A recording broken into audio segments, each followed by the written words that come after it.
Bonjour à tous. On se retrouve aujourd'hui pour un tout nouveau numéro du JT de la télé. Cette semaine on a un petit sommaire mais très chargé quand même. Voici donc le sommaire. On commencera par une info série avec les Simpsons. Suite à de nombreuses plaintes, un des personnages emblématiques va disparaître.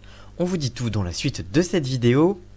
On continuera par Balance ton poste, découvrez quel chroniqueur de l'émission va remplacer Cyril Hanouna à l'animation du programme lors de son voyage en Laponie pour TPMP.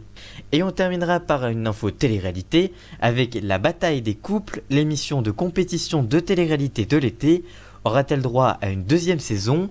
On vous dira tout dans la suite de cette vidéo, restez bien avec nous jusqu'à la fin de la vidéo. Avant de commencer la vidéo, je voulais vous prévenir que chaque dimanche, retrouvez sur mon compte Twitter et sur mon compte Instagram en parallèle, la même émission d'ailleurs, retrouvez les audiences de la semaine. Chaque semaine, le dimanche, vous retrouverez une petite émission, une petite pastille d'1 minute 30 environ, pour revenir sur les audiences marquantes de la semaine, dans une petite vidéo qu'on compile, et vous retrouverez ça chaque dimanche, environ autour de 20h. Sur mon compte Twitter et sur mon compte Instagram, les liens sont dans la description, bien évidemment.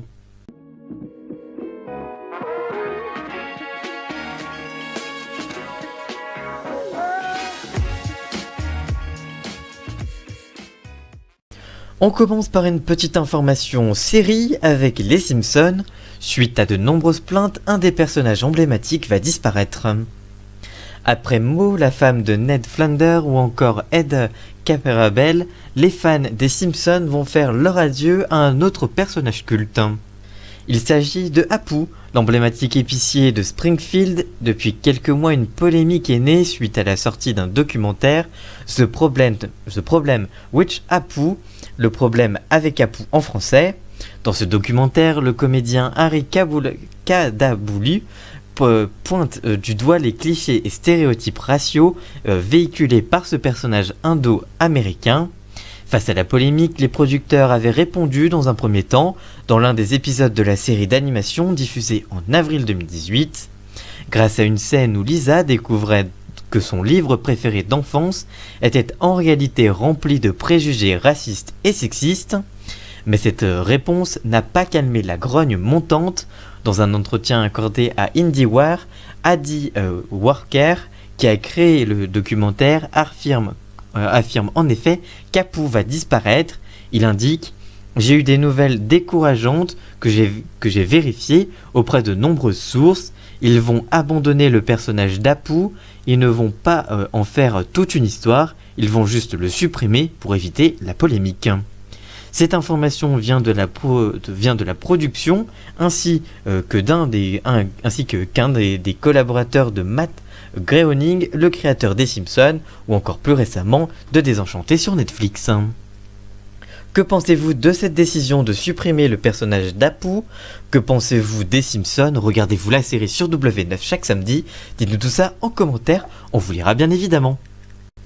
On continue avec Balance ton poste, découvrez quel chroniqueur de l'émission va remplacer Cyril Hanouna à l'animation du talk show lors de son voyage en Laponie.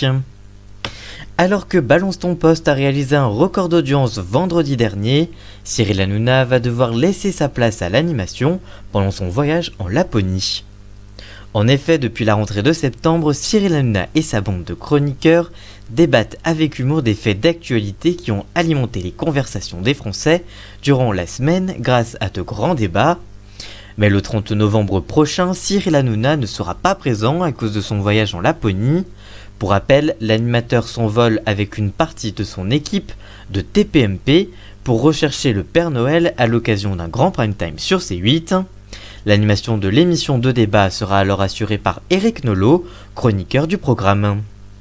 Retrouverez donc Balance ton poste chaque vendredi à partir de 22h40 sur C8 avec Cyril Hanouna et exceptionnellement avec Eric Nolot le 30 novembre prochain sur C8. Et on termine par la Villa, la bataille des couples, l'émission de compétition de télé-réalité de l'été. Aura-t-elle droit à une deuxième saison ? On connaît aujourd'hui la réponse.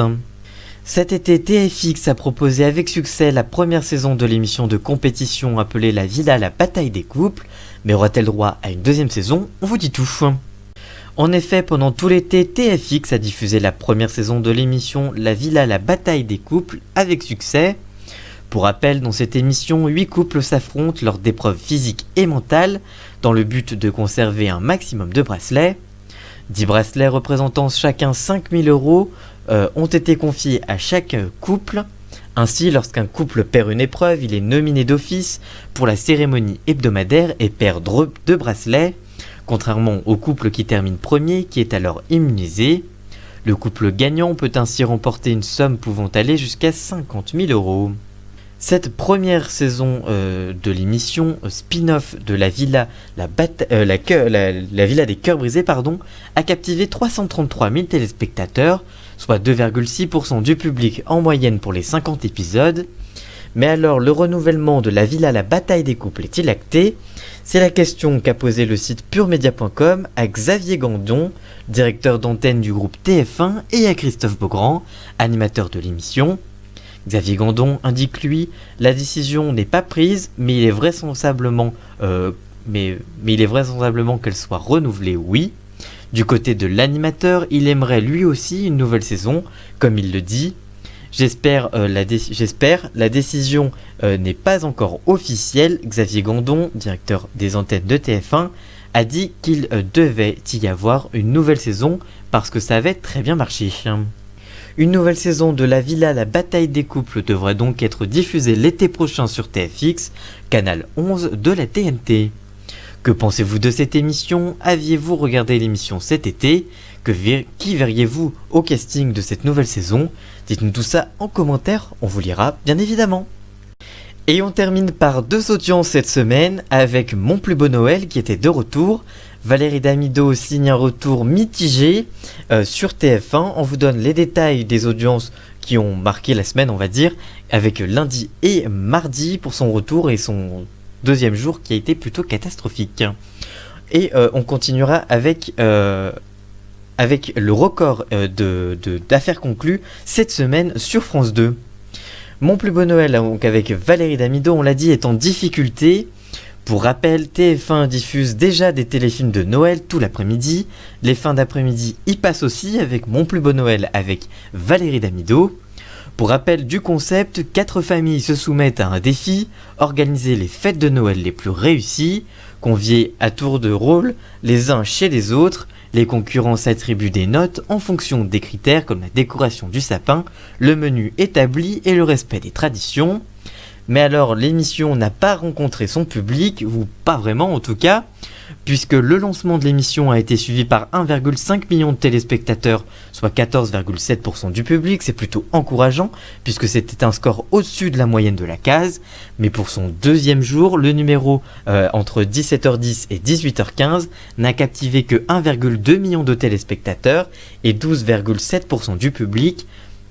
C'est un score qui est en dessous de la moyenne, puisque la moyenne est avec 4 mariages pour une lune de miel et d'environ 1,4 million de téléspectateurs, donc c'est quand même plutôt en baisse. Donc voilà, en tout cas la moyenne de 4 mariages pour une lune de miel est de 1,5, voilà, et 15% de part de marché environ. Voilà, entre 1,4 et 1,5. Donc Valérie Damido est en dessous pour sa nouvelle émission. Et on continue avec Affaires conclues, nouveau record d'audience pour Sophie Davant, mercredi après-midi sur France 2. Mercredi après-midi, France 2 a diffusé 2 nouveaux numéros de l'émission à succès de Sophie Davant, Affaires conclues, tout le monde a quelque chose à vendre. Pour rappel, des vendeurs font expertiser un de leurs objets par différentes spécialistes. Après un prix proposé par un de ces derniers, le vendeur choisit d'aller ou non en salle de vente, où 5 acheteurs professionnels décident d'enchérir ou non sur l'objet.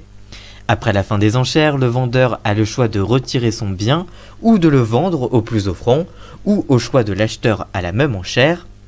À 16h, Sophie Davant proposait un nouveau numéro de son émission de brocante nommé Affaires conclues. Le programme a rassemblé 1,2 million de téléspectateurs, soit 18,1% de part de marché. Puis le second numéro à 16h55 a captivé 1,7 million de téléspectateurs et 19,7% de part de marché. C'était un record, mais ce record en part de marché a été à nouveau battu ce jeudi avec 19,9% du public.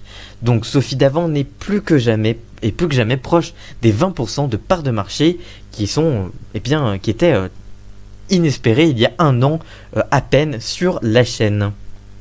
Retrouvez Affaires conclues, tout le monde a quelque chose à vendre du lundi au vendredi et un petit peu le week-end avec des rediffusions à partir de 16h jusqu'à 18h05.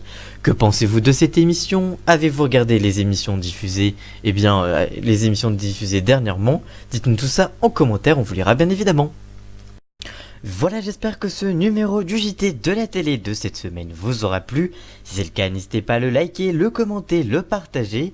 Et nous on se retrouve très vite pour une toute nouvelle vidéo. A très bientôt, ciao!